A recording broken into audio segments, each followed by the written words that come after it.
Hello everyone, good evening. তোমরা সবাই কেমন আছো? আশা করছি ভালো আছো। তো আমরাও ভালো আছি। Welcome back to my channel Deepali Fauji wife. আজকে একটা নতুন ব্লগ নিয়ে আবার চলে এসেছি। আশা করছি আজকের ব্লগটা তোমাদের অনেক ভালো লাগবে। আর ভালো লাগলে অবশ্যই লাইক, কমেন্ট, শেয়ার আর সাবস্ক্রাইব করে আমার পাশে থেকো। আর আজকের যে ব্লগটা শেয়ার করবো ফার্স্ট থেকে লাস্ট পর্যন্ত দেখো। আর দেখলে তোমরা বুঝতে পারবে যে ভিডিওটা আজকে করছি অনেক মোস্ট ইম্পর্ট্যান্ট একটা ভিডিও হতে চলেছে। তো আজকে আমি তোমাদের সঙ্গে শেয়ার করবো প্রেগনেন্সিতে ঠান্ডা লাগলে, সর্দি কাশি হলে ঠিক কী কী করণীয় থাকে আর কোন কোন সময় বাচ্চার ক্ষতি হতে পারে সেটাই বলবো। আর যদি তোমাদের খুব বেশি পরিমাণে সর্দি কাশি হয় তাহলে কী করতে হবে সেটাও বলে দেবো আজকের ভিডিওতে। তো কী কী কারণে ঠান্ডা লাগে সেটাও কিন্তু বলবো, আর কাশি হয় সেটাও বলবো। আর কী কী করলে এগুলো ঘরোয়া উপকার, মানে ঘরোয়া জিনিসপত্রেই সেগুলো ঠিক হয়ে যেতে পারে, মানে কাশি সর্দি ঠিক হয়ে যেতে পারে, সেগুলোও বলবো। তো ফার্স্ট ভিডিওটা এখন থেকে স্টার্ট করছি।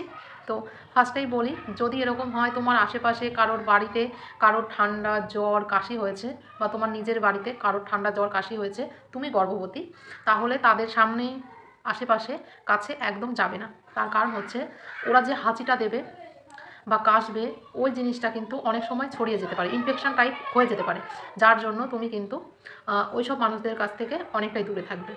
এরপরেও যদি বাই এনি চান্স যদি তোমাদের ঠান্ডা জ্বর কাশি চলে আসে, তাহলে তোমরা কয়েকটা কাজ করতে পারো, একদম ঘরোয়া কয়েকটা কাজ, যেগুলো ঘরের মধ্যেই জিনিসগুলো থাকে, আর সেগুলো ব্যবহার করলে কিন্তু অনেক সময় ঠান্ডা হোক কাশি হোক, যা গলা খুসখুস যেটা হয়, ঠিক হয়ে যেতে পারে।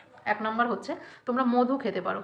চায়ের সাথে মিশিয়ে হোক এমনি হোক 1 চামচ মধু তোমরা খেয়ে নিতে পারো। তোমরা অনেকেই জানো, আমাদের আগেকার যুগের মা ঠাকুমারা কিন্তু তুলসী পাতা আর মধু বলতো যে চিবিয়ে খা, মধুটা দিয়ে তুলসী পাতার সঙ্গে চিবিয়ে খা, দেখবি তোদের ঠান্ডা ঠিক হয়ে যাবে, গলা খুসখুসানি ঠিক হয়ে যাবে। তো এরকম বলতো, ঠিক আছে? তবে তোমরা মধু খেতে পারো, তুলসী পাতা না খেলেও, ঠিক আছে?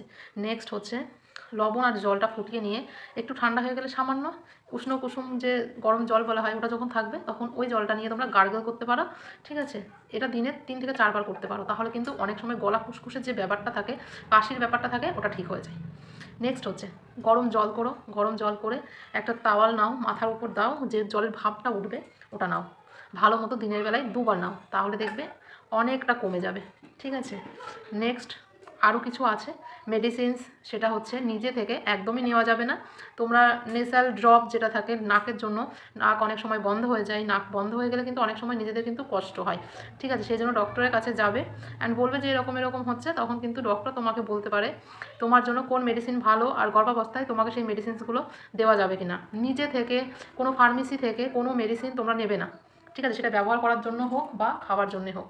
আর খাওয়ার জন্য কিন্তু মানে যে মেডিসিন তোমরা যদি নিজে নিজে নিয়ে নাও, এতে কিন্তু বেবির ক্ষতি হতে পারে। তাই তোমাদেরকে বলবো তোমরা নিজে থেকে কোনো মেডিসিন একদমই নিও না, ঠিক আছে?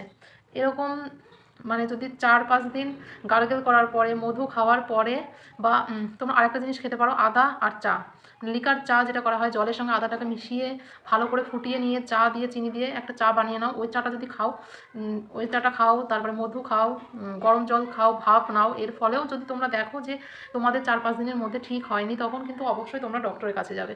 আর ডক্টরের কাছে গিয়ে বলবে যে এরকম এরকম হচ্ছে, তখন মানে যদি কোনো সিরাপ দিতে হয় বা নাকের জন্য কোনো ড্রপ বা কোনো কিছু দিতে হয়, তখন সেই ডক্টর তোমাকে ঠিক জানিয়ে দেবে আর সাজেস্ট করে দেবে কোন মেডিসিনটা নিতে হবে। নিজে থেকে কোনো মেডিসিন নেওয়া কিন্তু একদমই ভালো নয় বেবির জন্য, তোমার জন্য। এর থেকে কিন্তু অনেক ক্ষতি হতে পারে, ঠিক আছে? অনেক সময় এই যে হাঁচি হয়, কাশি হয়, ঠান্ডা লেগে যায়, এর ফলে কিন্তু জ্বর আসে, রাত্রিবেলা জ্বর আসে অনেক সময় দেখবে। তো এই জ্বর আসলে কিন্তু তোমরা যদি 100-র উপরে জ্বর থাকে, তাহলে কিন্তু অবশ্যই ডক্টর দেখাবে। ডক্টর দেখাবে, ও ডক্টর যদি কোনো মেডিসিন দেয় ভালো, তবে সেটা খাবে, না হলে কিন্তু নিজে থেকে কোনো মেডিসিন নেবে না ফার্মেসি থেকে। আর যদি তোমাদের এরকম হয় যে জ্বর এসেছে, ঠিক আছে, জ্বর আসার ফলেও তোমরা ডক্টর না দেখিয়ে বসে আছো, তখন যদি বেশি বাড়াবাড়ি হয়ে যায়, এর থেকে কিন্তু বেবির ক্ষতি হতে পারে, ঠিক আছে? তো নর্মালি এখন আমাদের ওয়েদারটা চেঞ্জ হয়েছে, গরমকাল ছিল সেটা থেকে এখন শীতকাল এসেছে, হঠাৎ করে একটা ওয়েদার যখন চেঞ্জ হয়ে যায়, তখন দেখবে আমাদের মধ্যে ঠান্ডার প্রবণতাটা বেড়ে যায়, কাশি হয়, ঠান্ডা হয়। এই কিছুদিন আগেই আমার যেমন ঠান্ডা জ্বর এতটাই এসেছিলো, কি বলবো তোমাদের, প্রচুর ঠান্ডা লেগেছিল, জ্বর এসেছিলো, তবে কোনো মেডিসিন আমি খাইনি। প্রেগনেন্ট আমি নই, বেবি হয়ে গেছে, 6 মাস হয়েছে, তারপরেও আমি কোনো মেডিসিন নিই না। মানে জ্বর আসলে, নর্মাল ঠান্ডা লাগলে মেডিসিন নিই না, ঠিক হয়ে যায় কিছুদিনের মধ্যে। গরম জ্বরটা বেশি খাই আমরা, ঠিক হয়ে যায়, ঠিক আছে? তো তোমরা অবশ্যই যদি সেরকমভাবে জ্বর আসে, তাহলে কিন্তু নিজেকে মেডিসিন এক প্যারাসিটামল হোক যাই হোক কোনো মেডিসিন খেও না, ডক্টরকে দেখাও তারপরে খাও। আর হচ্ছে অনেক সময় কিন্তু এটাও হতে পারে ইনফেকশান হয়ে যায় এই ঠান্ডার জন্য। কাশি যখন খুব বেশি হয় না, ঘরঘরা কাশি যখন হয়, তখন কিন্তু দেবে বুকে মানে চেস্টে ইনফেকশান হয়ে যায় বা কফ জমে যাওয়া যেটাকে বলা হয়। যদি ওটা হয় বা ব্যাকটেরিয়া কোনো কিছু সমস্যা দেখা দেয়, ঠিক আছে, ইনফেকশান যদি খুব বেশি পরিমাণে হয়ে যায়, আমার মনে হয় ডক্টর দেখিয়ে একটা ফটো করে নেওয়া ভালো যে তোমার চেস্টে কতটা ইনফেকশান হয়েছে বা কতটা কী হয়েছে। ঠিক আছে, অবশ্যই ডক্টর দেখিয়ে তারপরে সমস্ত কিছু ব্যবস্থা যা নেওয়ার ডক্টরই নেবে। তবে একটা ভালো ডক্টর গর্ভাবস্থায় দেখানোটা খুবই প্রয়োজন। একটা ভালো ডক্টর যে তোমাকে সমস্ত দিক দিয়ে সাপোর্ট করবে অ্যান্ড সমস্ত কিছু তোমাকে ঠিকঠাকভাবে বুঝিয়ে বলবে, ঠিক মেডিসিন তোমায় প্রেসক্রাইব করবে।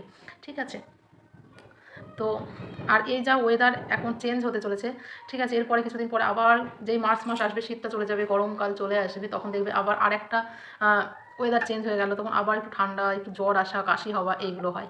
তো এইগুলো ন্যাচারাল, এগুলো হতেই থাকে। ঠিক আছে, তো এগুলো যদি হয় প্রেগনেন্সিতে খুব একটা ঘাবড়ানোর দরকার নেই। নর্মালি বাড়িতে আদা চা খাও, গরম জলে গার্গল করো, ভাব নাও, এই সমস্তগুলো করলেই অনেক সময় ঠিক হয়ে যায় বেশিরভাগটাই। ঠিক আছে, যদি ঠিক না হয় তখন অবশ্যই ডক্টর দেখিয়ে নেবে। চলো, আজকের ভিডিওটা আশা করছি তোমাদের অনেক ভালো লেগেছে। আর আসল কথা হচ্ছে প্রেগনেন্সিতে হাসি কাশি হতেই পারে, এতে হলে বেবির কোনো ক্ষতি সেরকমভাবে হয় না। ঠিক আছে, আর হচ্ছে কাশি হলে অনেকটা কী হয়, শরীরে ভালো লাগে না, কীরকম মতো হয় আর কি, এটাই। আর নাক বন্ধ হয়ে যায়, গলায় ফুসফুস করে।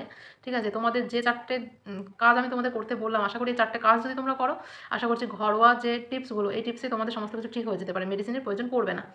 যদি এরকম হয় প্রেগনেন্সির লাস্ট মাসে, মানে একদম 9 মান্থে গিয়ে লাস্টের দিকে বা তোমার ডেলিভারি ঠিক আগে যদি এরকম কোনো কিছু হয় যে তোমাদের প্রচুর পরিমাণে জ্বর এসেছে, যেটা 100-র উপরে, কোনো সময় কমছে না, বাড়তেই থাকছে, আর যদি দেখো তোমাদের মাথা ঘোরাচ্ছে প্রচুর পরিমাণে, ব্লাড প্রেশার বেড়ে গেছে বা কমে গেছে, এরকম কোনো কিছু দেখা, উইকনেস দেখা, অ্যান্ড বেবির মুভমেন্ট যেরকম নর্মালি থাকে সেরকম যদি না থাকে, মুভমেন্ট যদি একটু এদিক ওদিক হয় বা কম হয়ে যায়, এই সমস্যাগুলো যদি হয়, অবশ্যই ঘরে বসে না থেকে, বাড়িতে বসে না থেকে, অবশ্যই হসপিটাল বা ডক্টরের সাথে যোগাযোগ করো।